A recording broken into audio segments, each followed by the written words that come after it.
Hello, everyone. Today we're going to break down the American market, take a look at a few instruments, and highlight the key points that I hope will help you make well-informed trading decisions. Let's get started. And today we'll start with the Nasdaq. Looking at the monthly chart, as I predicted in previous reviews, the price has started to correct the previous growth. I've been waiting for this move for a very long time, almost 2 months. Right now, the question is how far this correction will go. Reaching the nearest level is the main target. But in my opinion, there are two possible scenarios. The first is that the move continues to the nearest level, after which growth may resume.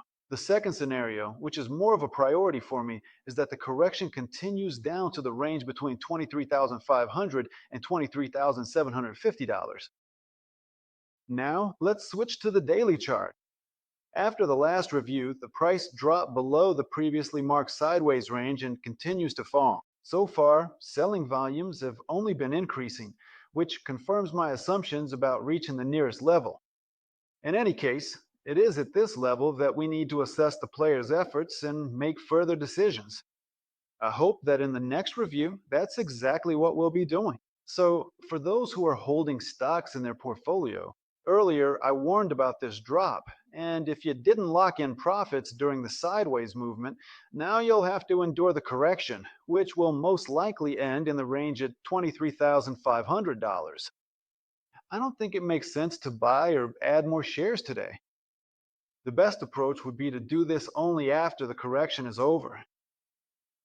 Next up are Tesla shares. Looking at the monthly chart. In the previous review, I expected the price to move down to the lower boundary of the local upward trend, after which I anticipated growth would resume. But the price broke through the upward channel and is currently below it. What's interesting about this movement?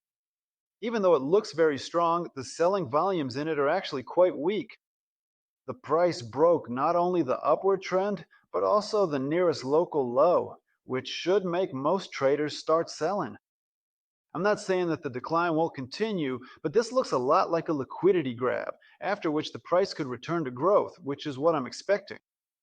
It'll be very interesting to watch how things develop from here. Now, let's switch to the daily chart. The price drop happened with a price gap, which usually gets filled. And if that happens soon, the price will need to return to the range above the broken level and into the local upward trend. And if that happens, then the current move can really be called a liquidity grab. So for those holding shares, I still don't understand the current efforts. The most pessimistic scenario is a continued move toward the lower boundary of the global upward trend. It doesn't make sense to buy or add more shares at this moment.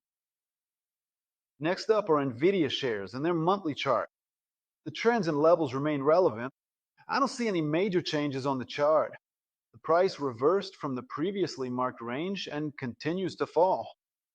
As I mentioned earlier, I consider the target range for this correction to be between $160 and $170 per share. So far, the volumes are confirming this moving. All that's left is to wait for the current local trend to break, which would only strengthen my expectations. Now, let's look at the daily chart. Here, the price has already attempted to break the trend, but there's still a local low ahead that needs to be overcome. Since the last review, almost nothing has changed, so I'll repeat what I said earlier.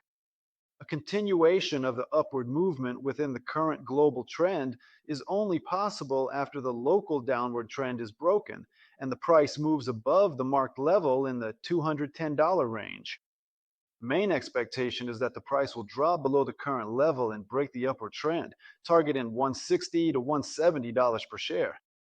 So for those who hold these shares in their portfolio, I can't say anything positive for now. I expect the asset's price to continue declining.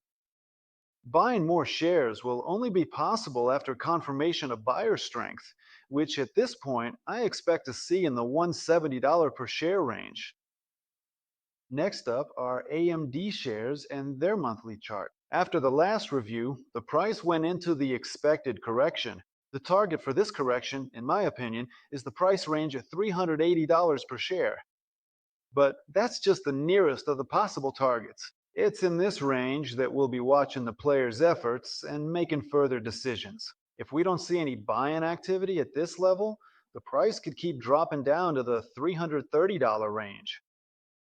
Now let's take a look at the daily chart.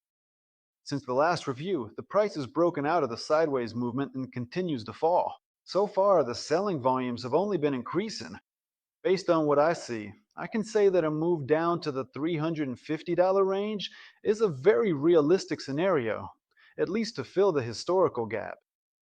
I'll keep my chart expectations unchanged. So for those who are holding shares in their portfolio, if you decided not to lock in profits at the $500 level, now you'll have to endure a correction down to $350 or possibly even $330 per share.